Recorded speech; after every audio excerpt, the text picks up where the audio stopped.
Take a second and think about where and how you consume most of your news. Maybe you have a subscription to a newsletter or to an online publication.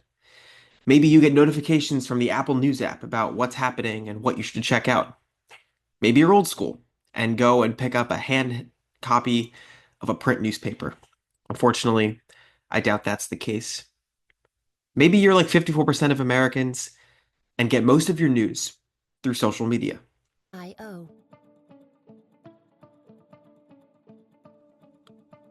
As the internet has evolved, so too has the ability of news organizations to connect with their audience. In the Web 1 and Web 2 era, they were able to put their product online, but there wasn't much differentiation between what users had access to on a website versus on a hard copy of a newspaper.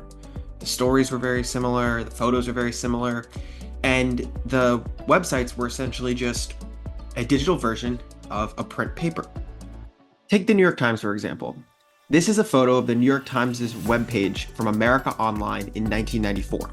It's very simple, has a small drop-down menu to see stories, has its sections separated, but there's not much innovation on the website. There's nothing that separates it from the newspaper. That's obviously a product of where the internet was at the time, but there's not much of a reason for a user to want to be online versus just grabbing a print paper. Now, if we look to 2024, 30 years later, what exists on the NewYorkTimes.com homepage is drastically different from a hard copy of the paper.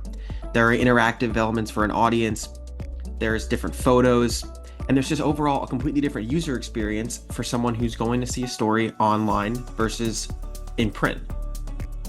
As we move into the Web 2 era and Instagram and Facebook start to become places where news stories are shared, there's a little bit more differentiation as organizations realize that they can use these platforms to have a little bit more niche stories or focus on stories that are less news driven and can be a little bit more entertainment focused as well. One of the things that has changed most in newsrooms is the introduction of an audience editor, someone who is tasked with finding the stories and the videos that are best going to drive in an audience. That can be the old audience of the publication, or maybe even a new, younger audience. What's really special about audience is that it's meeting people where they're at. Majority of people consume news on social media, whether it be TikTok or Instagram or Twitter. And so, we're getting to meet people of all ages, all demographics in those places in creative ways. That's Sydney Bergen, an audience editor for USA Today. Sydney and I talked about the different ways that she goes about creating content for a national news publication, how she decides what story is actually newsworthy, how she decides how to creatively introduce a story to an audience, and more specifically, how to create content for the traditional audience of USA Today, while also keeping in mind that a social post could reach millions of people in just a short amount of time. Knowing who is on what platform in regards to social, I do a lot of video stuff, like I said, and knowing what people on TikTok who are probably near yours and my age, between 16 and maybe 30, they want fast and they want right to the point and they want it to be a little bit funny and personable, and they want to see someone on camera that they know and all of those things. And so our approach to video for a TikTok is going to be different than our approach for video on a Facebook, where the demographic skews older and where they probably are looking for more of those classic, you think of what your parents would send you. Cindy brings up an interesting point about one of the ways that information and news gathering and distribution has changed in the later stages of the Web 2 and into the Web 3 era. Everything is fast and efficient. You want to be the first to break a story, you want to be the first to post an interesting photo, and you want to be the first to build a niche audience and then keep that audience for as long as possible with engaging content, engaging headlines, engaging stories. But that comes at a price. Sometimes a literal price, as many news organizations have introduced paywalls in order to access their premium content. But it also comes at a price of authenticity and credibility. Sometimes being first isn't the most important thing in a news story. You obviously want to be accurate, you want to present the right information to your audience, but you still want to keep that audience by providing them what they want to see. And sometimes what they want to see isn't always what they should be seeing and what you should be showing them. To get a little more insight into how exactly to curate the news for a social media audience, I spoke with Sophie Sidlick, an SU student who is an intern at Frontline PBS, where she creates social content based around the documentaries that Frontline puts out. She spoke about how best to go about creating a post for social media that is both informative and entertaining for both a wide audience, but also for a very niche audience. You know, it's hard because on top of all that, you also have to factor in competition, because if you're not doing it, there's a good chance someone else is. And, you know, there's a lot of research that shows like where someone first found the breaking information is where they're going to read follow-up coverage, which is interesting. So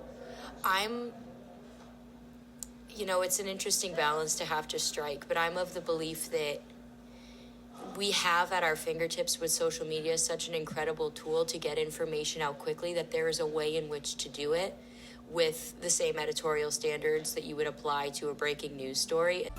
Sophie brings up an interesting point about the editorial standards that news organizations have to have when posting on social media. Yes, obviously they want clicks and they want engagement and they want their post to be shared. But at the same time, they need to be focused on presenting the correct information to their audience with risk of just having an incorrect story be shared to millions of people. That's an interesting balance to hit. How do you balance clickbait with the convenience of online news? How do you balance presenting information in an entertaining and engaging way while still making it factually correct? I wanted to test something related to the Web3 era and social media news. I logged on to ChatGPT and asked it a very simple prompt. Write me an Instagram caption for a post about the Golden Globe nominations in a New York Times style. I figured I would get something that was simple, newsworthy, straight to the point, but nothing that was outside the lines of the story that I was trying to tell. And the result was just that. I put the same prompt into Google's Gemini AI, getting a much more straightforward, simple response, before putting the prompt into Deep AI, where I got a much more creative, lively, and engaging caption. After using AI generators, I wanted to see how an official publication wrote about the same topic, the Golden Globes. So I logged onto Instagram and found this post from the Washington Post Style account, where they wrote a little write-up about the Golden Globe nominations being announced. As you can see, the caption they picked is very similar to what ChatGPT and the Gemini AI were able to generate. It's very informative, straight to the point, doesn't have anything that's super exciting or engaging, but it's informative and it tells the audience exactly what they need to know about the Golden Globes. It's no secret that social media and the evolution of the internet has changed journalism forever. Stories can now reach millions of people in seconds, and a small, potentially insignificant headline could become the biggest story in the world in a matter of days. As Chris Dixon writes in his book Read, Write, Own, the average internet user spends almost 2.5 hours a day on social networks. And next to text messaging, social networking is the most popular online activity. People are more connected than ever, and they like sharing the things that they see on the internet with the people they're connected to. Social media has changed journalism forever. Stories are not now just about what is the best written or the most interesting, but it's what can get the most clicks, what's the most engaging, how can we best connect with the audience of millions we have over Instagram or TikTok. Young people who have been using these social networks for over 10 years are going to be the ones that really help usher in this new era of journalism. We understand how to connect with an audience. We understand how to make engaging content for people. And more specifically, we understand how and what type of information people want to see and want to consume, and the means in which to deliver that information to people. I want to end this video with another quote from Chris Dixon's Read, Write, Own. He says, "You don't have to accept the internet as you found it. You can make something better as a builder, as a creator, as a user, and most important, as an owner. You are here now. These are the good old days." We are in the beginning of Web3 and the good old days of the internet. How information is consumed on social media is going to be up to us to decide. That is exciting and a little scary, but I look forward to the opportunity.